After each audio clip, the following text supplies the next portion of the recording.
Let's bring in Texas Republican Congressman Ron Paul joining us from Washington. Congressman, always a pleasure to have you with us. I know you oppose this deal, this health care reform bill. We're assuming that it is going to pass. By all the vote count looks like it is there. Could you tell us what is your biggest single objection to this health care bill? Well, there's too many. It's just wrong policy. It's bad economic policy, it's bad moral policy, and it's bad constitutional law. But the process is just outrageous. I mean, we're voting on a rule and we're going to pass a bill, and then the bill will be doctored up a little bit after it. But this idea of an executive order amending a bill just is such an outrage. I mean, the process on the floor is an outrage. At least they're talking about the outrage.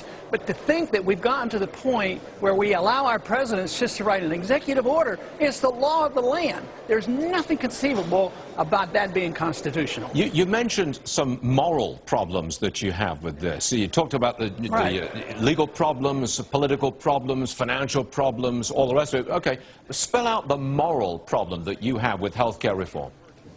Well, we've been involved in medical care for more than 50 years, which I object to because it's created this monster, managed care. But all this intervention by Republicans and Democrats is based on the assumption that the people have a right to medical care.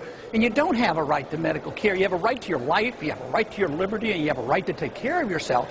But anyway, anytime a government tries to give you a service or something of substance, they have to steal it from somebody else. So the whole process is immoral because it's based on government theft. That's why they're hiring 16,000 more new IRS agents. So because they have to steal more money. Okay, when we passed it today, and I believe it will pass, looks like the votes are there, what does it take to repeal it or roll it back? Surely it would take 60 Senate Republican votes, a Republican in the White House, and a very significant Republican majority in the House. And that, sir, looks like an awful long way off. No, the bankruptcy of this country is going to repeal it because we march onward, whether it's the endless spending overseas or the endless spending on welfare, no concern about the deficit. The national debt is going up $2 trillion this year, and nobody takes any concern. They don't realize how serious this is, or they're oblivious to the seriousness of our economic crisis. We're not getting out of this crisis. We're just on the verge of getting into a much deeper one, and this will precipitate that, and so it will be the bankruptcy of the country, and it will be defined by the destruction of the dollar, and government won't be able to pay anything out. This is why the people are so upset, is because even the liberals realize that government can't deliver the goods anymore. We've talked about this before, and I've asked your time horizon on this economic catastrophe, the point at which the markets bring us all up short and stop this spending and debt accumulation. Your time frame, last time we talked, was over the horizon. It was 2 or 3 years away. Have you brought it up closer because of health care reform passage?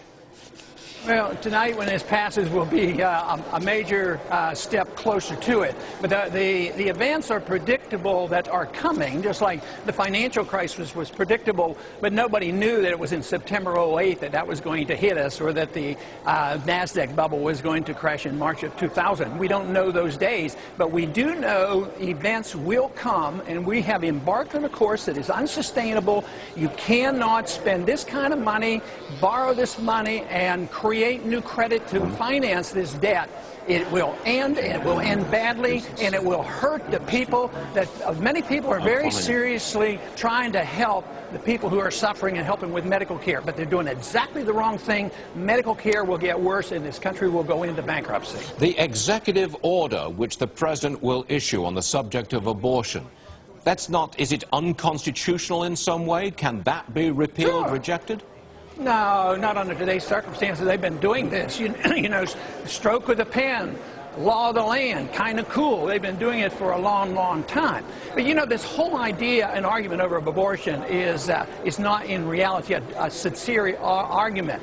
It's sincere, but it doesn't accomplish anything. A Hyde Amendment really doesn't accomplish anything, because we would deny funds going to pregnancy centers and say, don't use any money for abortion. But all funds are fungible. So this idea that we say don't use any money, federal money pours into hospitals, into clinics. If they do, they just shift it around. This idea of fungibility is so clear that this whole argument on the abortion issue is really not touching the right point, and that is, why is the government involved in delivering health care? Why is the government involved in pretending that this is a viable way of delivering anything? Central economic planning, if anything the 20th century proved, central economic planning fails. Every country in the world today is on the verge of bankruptcy. People brag about other countries having cheaper medical care and all, but every country in the world is technically bankrupt, and we're marching on to a